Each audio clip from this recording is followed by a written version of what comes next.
Mark chapter 4.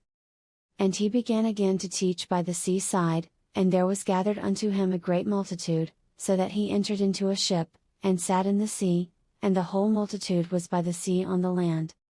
And he taught them many things by parables, and said unto them in his doctrine: Hearken, behold, there went out a sower to sow.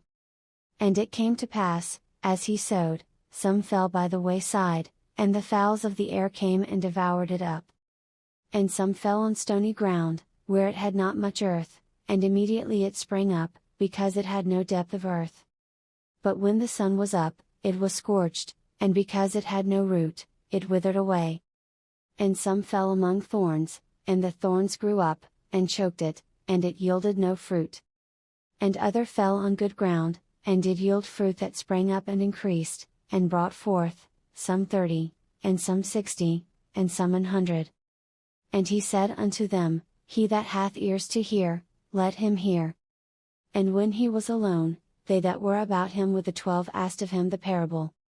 And he said unto them, Unto you it is given to know the mystery of the kingdom of God, but unto them that are without, all these things are done in parables. That seeing they may see, and not perceive, and hearing they may hear, and not understand, lest at any time they should be converted, and their sins should be forgiven them. And he said unto them, Know ye not this parable? And how then will ye know all parables? The sower soweth the word. And these are they by the wayside, where the word is sown, but when they have heard, Satan cometh immediately, and taketh away the word that was sown in their hearts. And these are they likewise which are sown on stony ground, who, when they have heard the word, immediately receive it with gladness.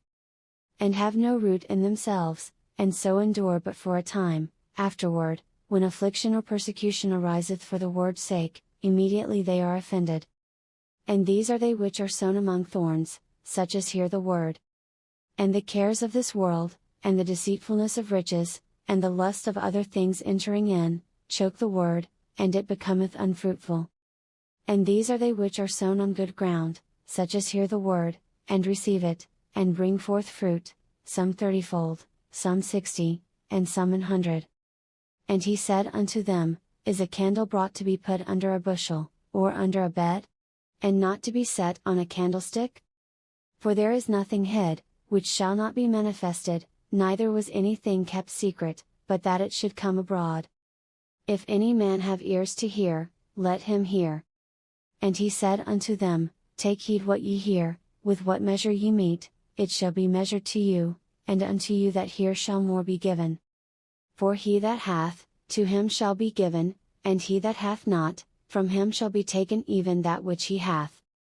And he said, So is the kingdom of God, as if a man should cast seed into the ground, and should sleep, and rise night and day, and the seed should spring and grow up, he knoweth not how.